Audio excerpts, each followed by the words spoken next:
آڑوں پر اتاریں تو وہ کانپ جائیں۔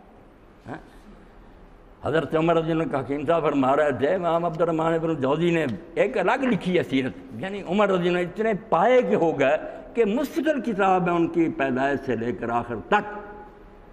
کہ عمر کیا تھے، کیسے کرتے۔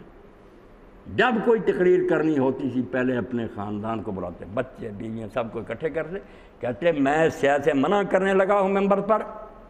اگر تم میں سے کسی کو میں نے دیکھا کہ اس نے اس کے خلاف کیا تو میں دوسروں کی نسبت اس کو دگنی سزا دوں گا۔ میں نہیں یہ دیکھنا چاہتا کہ لوگ کہیں عمر لوگوں کو روکتا تو اس کے بچے یہ کر رہے ہیں، اور واقعی اس کا یہ اثر تھا پھر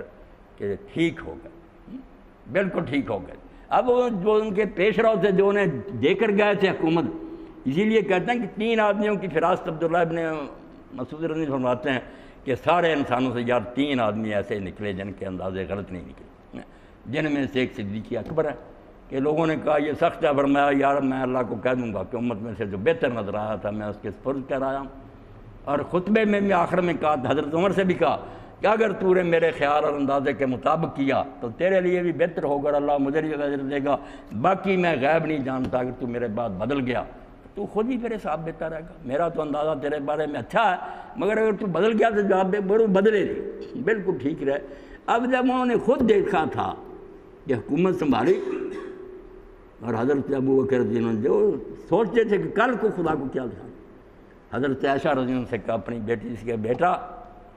میں نے ان لوگوں سے کوئی وظیفے زیادہ نہیں لیے، گزارا ملتا تھا، بھوک سے گزارا کیا، یہ ایک اونٹنی ہے، یہ ایک کمبل ہے، یہ پیالہ ہے، یہ بیت المال کیا ہے، میرے بعد یہ تینوں چیزیں عمر کو واپس کر۔ اب جو حضرت عمر کے پاس وہ چیزیں کیا تھی، یہ چیزیں اگر نہ بھی آتی خزانے کا کیا بگڑتا تھا، تو حضرت عمر رضی اللہ عنہ نے کہا یار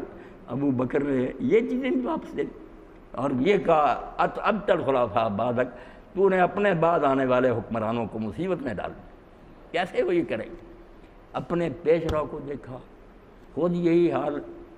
کہ آخر وقت تک یہ کہتے رہے کہ میرے منہ پر میری تعریفیں نہ کرو کہ یہ انعام ملیں گے، یہ انعام ملیں گے، میں تو اس امت کے بارے میں، رعایا کے بارے میں اگر برابر سرابر بھی چھوٹ گیا تو یہ بھی میرے رب کا مجھ پر بڑا فضل ہوگا، جس کے لیے حضور دنیا میں کہتے تھے کہ تیرا جنت میں نے محل دیکھا۔